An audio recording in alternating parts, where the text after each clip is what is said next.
Te damos gracias, Señor, por el regalo de este día.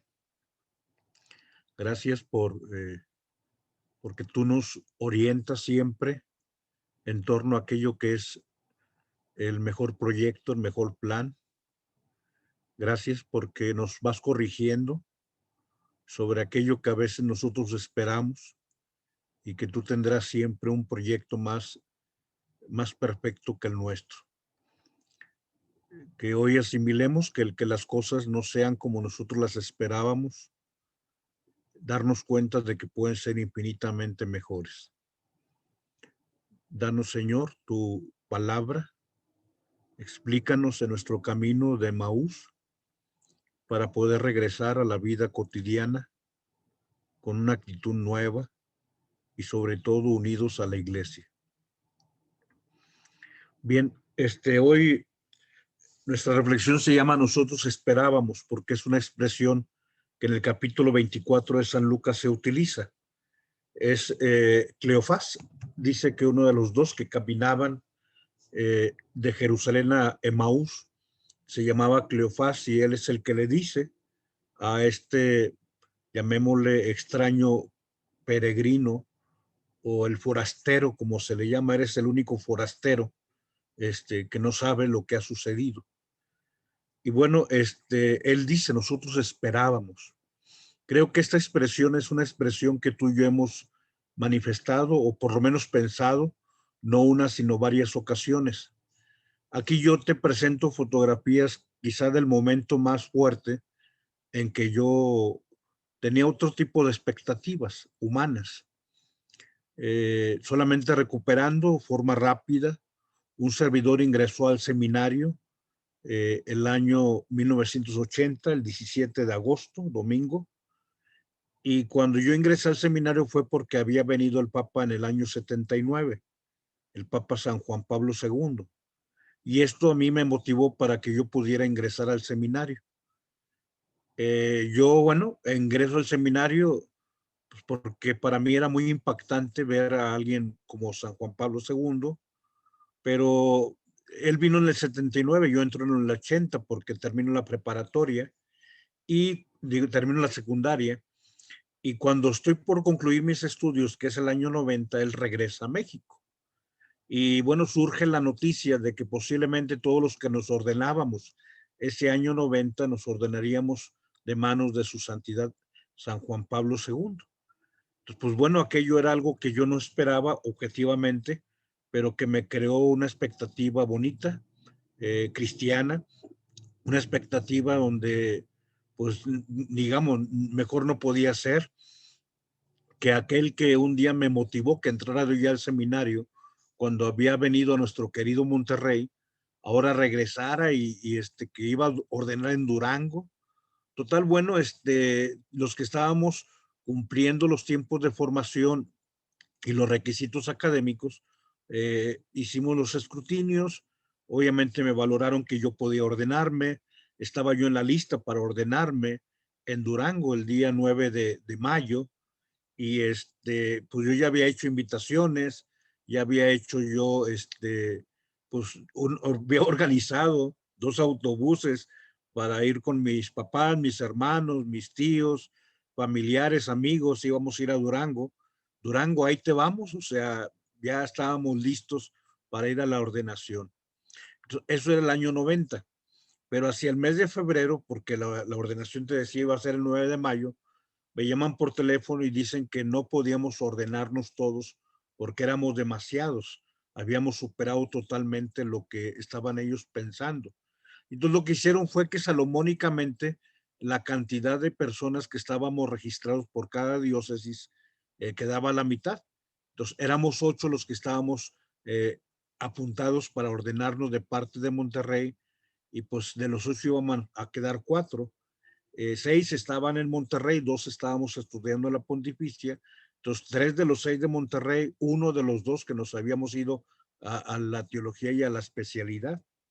Total, bueno, después de circunstancias, de una moneda al aire, pues yo me doy cuenta que no voy a ordenarme con el Papa. Yo te manifiesto, o sea, para mí aquello fue un balde de agua fría. Me quitó el sueño, sí, me provocó una cierta desazón, una cierta inconformidad. O sea, me parecía injusto. ¿Por qué? Porque pues yo quería, ya estaba organizado todo, este, todo listo. Total, bueno, al siguiente día de que me habían dado la noticia de que yo no me ordenaba, me llaman y me dicen, pues que don Adolfo Suárez Rivera, que era nuestro arzobispo en Monterrey, había decidido que nos ordenáramos antes para que cuando viniera el Papa a Monterrey, nosotros conceleráramos con él. Él iba a venir el 10 de mayo del año 90. Iba a estar ahí de nuevo en el río, el Día de las Madres. Entonces, un día, digamos, en que él iba a venir, bueno, que nos ordenáramos antes. Y entonces, bueno, ¿qué fecha, no? Pues el domingo de resurrección. ¿Y en qué cae? Pues 15 de abril. Pues bueno, entonces ahí, yo te soy sincero, yo dije, no, pues no me tocó el premio mayor y me dieron un reintegro, o sea, no me tocó el carro, pero me dieron un osito de peluche. Lo digo coloquialmente, pero manifestando con sinceridad los sentimientos que yo traía en mi interior. Aún así, bueno, pues me empecé a preparar. Obviamente esto aceleró muchas cosas. Como me ordenaba el domingo de resurrección, tenía que hacer mis ejercicios espirituales también, reenviar invitaciones. Yo tengo las dos invitaciones, la invitación para la ordenación el 9 de mayo y la invitación que después tuve que hacer para el 15 de abril. Y pues bueno, ahí pongo así a grandes rasgos todo esto, pero pongo en las dos fotografías de la izquierda mirando de frente a mi mamá con el cáliz, mi papá quien está atrás de mi mamá, un servidor es el flaquillo que está ahí, al lado izquierdo del que está entregándole el cáliz a mi mamá. Yo traigo el copón en la mano, ese soy yo. Este, Obviamente yo doy la comunión con la Sagrada Hostia y un diácono que es Paco, el que está ahí dándole de lentes el cáliz a mi mamá. Paco le daba la sangre del Señor para que la bebieran. A los papás les daban la comunión bajo las dos especies. Yo, como es el copón, la comunión en la hostia consagrada, Paco en el vino consagrado en el cáliz. Y bueno, esa fotografía la conservo con afecto. Mi mamá, mi papá, un servidor. Y abajo, pues estoy yo. Si te fijas atrás, está ese adorno o ese grabado con recubrimiento de lámina de plata que está ahí en la Catedral de Monterrey. Es el día de mi ordenación. Ahí estoy mirando de frente, una fotografía que me tomaron. A lo que voy es a lo siguiente, cuando salgo de la catedral, ese domingo 15 de abril, domingo de resurrección, mi mamá y mi papá, que ahí los ves, me saludan. Mi mamá, con mi papá, hablan conmigo. Papá dice, dile tu mujer. Entonces yo le digo, ¿qué, mamá? Y dice, mamá, hijo, es que somos muy afortunados. Dije, sí, mamá, somos muy afortunados. Somos afortunados, pues porque la ordenación sacerdotal es un regalo, pues, en primer lugar para mí, lo cual agradezco para mi familia. Ustedes son mis papás, ¿cómo no van a ser afortunados? Para mis hermanos, para mi parroquia también, y claro, para la iglesia de Monterrey, para la iglesia universal. O sea, un sacerdote es un regalo que Dios da a la iglesia. Claro que somos afortunados. Mi mamá, así como la ves que tiene su mirada cuando le está diciendo Paco que beba del cáliz del Señor, se me queda mirando así mí también y me dice, oye, hijo, no, es que, ¿sabes qué día es hoy? Pues sí, mamá, domingo de resurrección. Sí, pero ¿qué día es el calendario? 15 de abril, mamá. Nunca lo voy a olvidar, 15 de abril. Dice, bueno, es que hoy tu papá y yo cumplimos 35 años de que nos casamos. Este, Nunca pensamos que Dios nos iba a regalar que nuestro hijo se ordenara sacerdote el mismo día que nos casamos. Entonces, hoy nosotros cumplimos 35 años y hoy tú te ordenas sacerdote. Fíjate el regalo tan grande que nos dio Diosito. Efectivamente, mi mamá, en paz descanse, estaba contándome la otra parte de la historia que yo desconocía dentro de mi incapacidad, de mi limitación. Puse la otra fotografía que está a la derecha con San Juan Pablo II y esta fotografía es del día 6 de mayo. Solamente para que ubiques, yo ya estaba ordenado sacerdote porque me ordené el 15 de abril el 6 de mayo fui invitado para ayudar en la celebración de la beatificación de San Juan Diego, de Yermo y Parres y de los mártires niñitos tlaxcaltecas. Estuvimos en la Basílica de Guadalupe, ahí hice la Basílica de Guadalupe. Y bueno, al estar un servidor en el servicio del altar, el Papa nos da la comunión a los que ofrecimos el servicio al altar. Entonces un servidor estuvo en ese servicio. Te comento esto porque esta expresión nosotros esperábamos, habla de algo que sucede de forma distinta, pero que no por ser distinto es malo, sino al contrario, mucho mejor, puede ser mucho más bueno de lo que pensamos. Ya dejo aquí este comentario y te comento que esta expresión nosotros esperábamos, aún con mi capacidad de saber que Dios tiene un proyecto mejor siempre, yo lo fui reiterando, o sea, y me ha pasado no pocas veces. O sea, te comento, cuando yo regreso de México en el 92, pues yo esperaba ir al seminario, pero Dios dice, no, te vas a ir a San Juan Bosco de vicario. Y pues bueno, ahí conocí a los papás de Per, ahí en la parroquia de San Juan Bosco, y ahí conocí a David en San Juan Bosco, ahí conocí a Sergio, a Ceci, a Betty, a Gustavo. Entonces, te digo, soy bien cabezón, como estoy seguro que tú y yo, si revisamos hoy, tenemos muchas historias de ese nosotros esperábamos, y desgraciadamente a veces prevalece el criterio humano, olvidándonos de la historia de salvación que Dios escribe. Yo he madurado y lo digo dentro de este ambiente de oración, porque hay quienes de pronto te hacen ruido. Por ponerte un ejemplo muy simple, o sea, cuando yo me voy del Rosario a la Natividad del Señor, este, eh, algún sacerdote comenta, a Rogelio lo castigaron, o sea, así tal cual. Y un amigo muy querido llamado don Gerardo Bermejo dice, padre, no les haga caso, usted se cayó para arriba, así dijo. Le dije, no, si no les hago caso, yo he aprendido a descubrir la voluntad de Dios y sé que Dios tiene un proyecto siempre perfecto.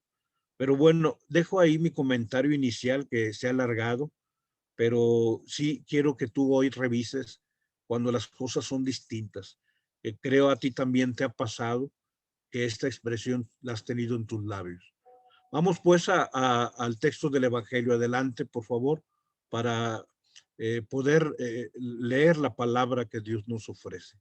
Que el Señor esté con ustedes y con tu espíritu. Proclamación del Santo Evangelio según San Lucas. Gloria a ti, Señor. Aquel mismo día, el primero de la semana, dos de los discípulos de Jesús iban caminando a una aldea llamada Emaús, distante de Jerusalén unos 70 estadios. Iban conversando entre ellos de todo lo que había sucedido. Mientras conversaban y discutían, Jesús en persona se acercó y se puso a caminar con ellos, pero sus ojos no eran capaces de reconocerlo. Él les dijo, ¿de qué vienen platicando mientras vienen de camino? Ellos se detuvieron con aire entristecido, y uno de ellos, que se llamaba Cleopas, le respondió, ¿eres tú el único forastero en Jerusalén que no sabe lo que ha pasado en estos días? Él les dijo, ¿qué cosa? Ellos le contestaron, lo de Jesús el Nazareno, que fue un profeta poderoso en obras y palabras ante Dios y ante todo el pueblo. Cómo lo entregaron los sumos sacerdotes y nuestros jefes para que lo condenaran a muerte y lo crucificaron. Nosotros esperábamos que él iba a liberar a Israel, pero con todo esto ya estamos en el tercer día desde que esto sucedió. Es verdad que algunas mujeres de nuestro grupo nos ha sobresaltado, pues habiendo ido muy de mañana al sepulcro y no habiendo encontrado su cuerpo, vinieron diciendo que incluso habían visto una aparición de ángeles que dicen que está vivo. Algunos de los nuestros fueron también al sepulcro y lo encontraron como habían dicho las mujeres, pero a él no lo vieron. Entonces él les dijo, qué necios y torpes son para creer lo que dijeron los profetas. ¿No era necesario que el Mesías padeciera esto y entrara así en su gloria? Y comenzando por Moisés y siguiendo con todos los profetas, les explicó lo que se refería a él en todas las escrituras. Llegaron cerca de la aldea donde iban y él simuló que iba a seguir caminando, pero ellos lo apremiaron diciendo: quédate con nosotros, porque atardece y el día va de caída. Y entró para quedarse con ellos. Sentado a la mesa con ellos, tomó el pan, pronunció la bendición, lo partió y se lo iba dando. A ellos se les abrieron los ojos y lo reconocieron. Pero él desapareció de su vista y se dijeron el uno al otro: ¿no ardía nuestro corazón mientras nos hablaba por el camino y nos explicaba las escrituras? Y levantándose en aquel momento se volvieron a Jerusalén, donde encontraron reunidos a los 11 con sus compañeros, como estaban diciendo: era verdad, ha resucitado el Señor y se ha parecido a Simón. Y ellos contaron lo que les había pasado por el camino y cómo lo habían reconocido al partir el pan. Palabra del Señor. Gloria a ti, Señor Jesús. Bien, la historia es muy clara y sumamente hermosa. Nos habla solamente leo las dos líneas iniciales. Aquel mismo día, el primero de la semana, dos de los discípulos de Jesús iban camino a una aldea llamada Emaús, distante de Jerusalén. O sea, unos discípulos que se alejan de donde está la iglesia. ¿Por qué? Porque no entienden lo que está sucediendo. Lo que subraya en rojo habla precisamente de personas que tenemos esperanza, pero tenemos que revisar qué es lo que esperamos, porque a veces ese engendrar expectativas no adecuadas nos hace que cada día vayamos a veces sufriendo. Y bueno, después de que la primera dos líneas dice que iban alejándose rumbo a Emaús, subrayé en el color azul abajo: levantándose en aquel momento, volvieron a Jerusalén. O sea, van con la iglesia. Los que se iban alejando de la iglesia regresan a la iglesia. Aquí menciono también que pues, cuando yo esperaba irme al seminario y Dios me mandó al San Juan Bosco, pues ahí también me encontré con la mamá de Alejandro y también con Alejandro y con Anita y bueno, pues el Chuy Aldana y pues una gran cantidad de personas que tú ya conoces. Adelante, hoy hablemos de la esperanza. Esta virtud de la esperanza impregna todo el Antiguo Testamento. En realidad, el Antiguo Testamento se mueve en torno a la lámpara de la esperanza. ¿Por qué? Porque esperan al Mesías, esperan que Dios venga, esperan que Dios se manifieste plenamente. Ellos saben que ha sido anunciado un descendiente de David y entonces ellos están en esa esperanza. Israel efectivamente espera al Mesías, pero ¿qué clase de Mesías? Aquí el Señor explica las profecías y explica los textos de la Escritura, porque en ellos hay ciertos rasgos descriptivos donde podríamos nosotros agrupar dos tipos de expectativas diferentes. Una primera serie de expectativas promete un Mesías de gran poder y esplendor. Son un Mesías majestuoso, un Mesías capaz de otorgar a Israel el triunfo definitivo sobre sus enemigos. Es posible que esto es lo que también Juan y Santiago, cuando mandan a la mamá a decirle, pues que le pida un lugar a su derecha y otro a su izquierda en el reino, era posiblemente, o sea, o más que posiblemente, esta era la expectativa. O sea, ellos querían ser una especie de primeros ministros dentro del reino de Jesús. Sabían que era el Mesías, pero también tenían una esperanza desviada. También Pedro, o sea, cuando el Señor empieza a anunciar de que tiene que padecer, dice, no, eso no. Y el Señor dice, aléjate de mí, Satanás, porque tú piensas según los hombres, pero no según Dios. Entonces, el primer grupo de esperanzas o expectativas son en torno a una manifestación gloriosa del Mesías. Pero también existe el otro grupo o la otra serie de expectativas que anuncian a un Mesías humillado, que es el camino que hemos recorrido a lo largo de la Cuaresma y a lo largo también de la Semana Santa, que recién hemos concluido y que estamos en la octava de la Pascua. Un Mesías taladrado, un Mesías escarnecido, un Mesías traspasado, como decía el texto de Zacarías 12:17, mirarán al que traspasaron, un Mesías que es vergüenza, o sea, eso es la palabra oprobio.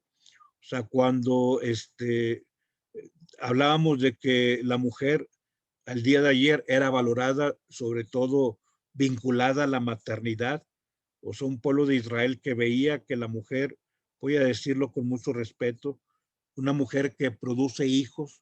Yo sé que, bueno, el niño es el fruto del vientre, digamos así como la tierra nos da frutos.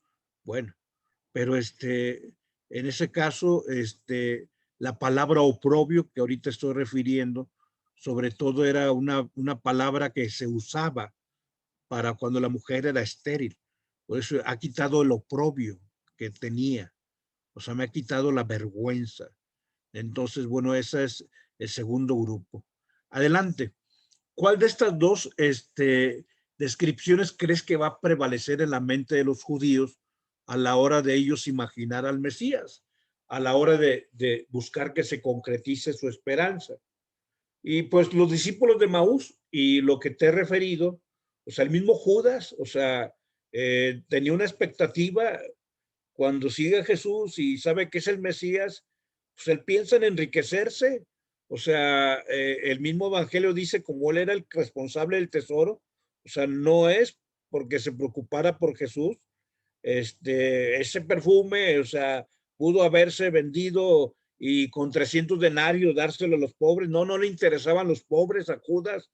O sea, a él le interesaba, como era el encargado de la bolsa, era el tesorero, pues pensaba en sus beneficios. O sea, ¿cuál de los dos series o grupos de esperanzas es el que prevalece?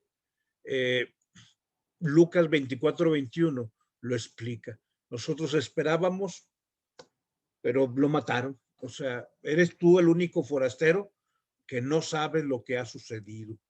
Y entonces, bueno, cuando de pronto tú y yo no embonamos lo que esperamos con aquello que acontece en nuestra vida, nos suele suceder lo que pasa con los discípulos de Maús, que dejamos la iglesia, que dejamos a Pedro y dejamos a los apóstoles y vámonos ya, o sea, vamos ya, regresemos a la casa, vamos a trabajar, o sea, ya deja eso, o sea, ponte a hacer algo productivo, ya deja la parroquia, o sea, ya deja el grupo, o sea, eso de ir a retiros cada fin de semana, eso de que de mambré te quita tiempo, oye, eso de un concurso del GISEM y que todo eso, y, o sea, ¿para qué te sirve cantar? Y nada, ya deja eso, estás perdiendo el tiempo. Regresa, ve, pon tu negocito, oye, tú eres buena para la repostería, ya deja eso del call center, mira, mejor vente y saca dinerito, vamos a regresar a nuestras antiguas tareas. 3 años las hemos suspendido porque seguimos a un rabino ambulante, andaba itinerante, anduvo 3 años de un lado para otro, desde que dicen que fue al desierto y salió del desierto, un predicador del norte. Caray, todo el mundo decía que de Galilea no podía salir nada bueno, pero no se embaucó, o sea, era alguien con una capacidad de persuasión tremenda, o sea, era alguien que, pues sí, nos sedujo, nos sacó, o sea, nos sonsacó, nos hizo sonsos y nos sacó de lo que tendríamos que haber hecho, pues bueno, un Mesías distinto. Y bueno, adelante, hoy, con la tristeza que expresan, eh, manifiestan arrepentimiento. Nosotros esperábamos. Y hasta cierto punto, cuando uno se arrepiente, dice, ay, no más perdí el tiempo. Nada más a ver si están las chivas que dejé ya abandonadas y tenía mi negocito y a ver cómo lo echo a andar otra vez. Cómo se me hizo fácil hacerle caso. Acabó en la cruz, lo mataron. Y todo, la revuelta en Jerusalén. O sea, eres tú el único forastero que no sabe lo que sucedió. ¿Qué cosa? Lo de Jesús el Nazareno, que era un profeta rico en obras, en palabras, pero cómo nuestras autoridades lo mataron. Terminó la cruz. Nosotros, tú y yo confesamos a Cristo como Mesías. Creemos que Él murió y resucitó al tercer día. Creemos que es el Hijo de Dios vivo. Pero no podemos dejar a un lado la vivencia de aquellos discípulos que escapan de la iglesia, que se alejan de Jerusalén, que se alejan de Pedro. Nosotros esperábamos. Hablemos de la iglesia y hablemos de nuestra iglesia. Adelante. ¿Cuáles son nuestras expectativas? Ciertamente no esperamos un Mesías terrenal que venga a satisfacer deseos de gloria, riqueza o poder, pero tampoco pensamos que nos va a compartir a nosotros el oprobio, que si nosotros estamos con Él, las cosas sucedan que pareciera que no estuviera con nosotros. De pronto el horizonte es oscuro, hay tribulación y nos sentimos abandonados. Hasta cierto punto decir nosotros esperábamos, pues es que al seguir al Señor, pues nos diera gozos de forma sensible. Digamos que nosotros que sabemos que murió y resucitó, pues que hasta cierto punto tengamos una garantía contra el sentirnos abandonados y contra la oscuridad. Sí, tener evidencias para poder asirnos, para no sentirnos en caída libre. O sea, nosotros ciertamente sabemos y pues que Él murió en la cruz y que Él resucitó, pero queremos certezas, certidumbres gratificantes y sobre todo ante cualquier objeción poder sentirnos abrigados. Adelante.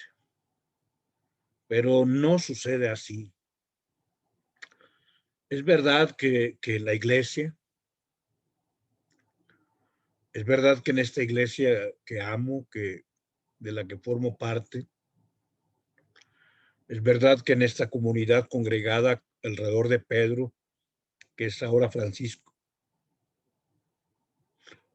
es verdad que en esta iglesia con sus apóstoles, donde ahora está don Rogelio,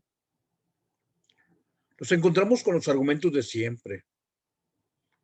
Sí, manifestaciones del poder del Señor, el sepulcro vacío, que hay personas que experimentan una vivencia intensa de Dios, de la gracia, en la Eucaristía, eh, al partir el pan, en los sacramentos.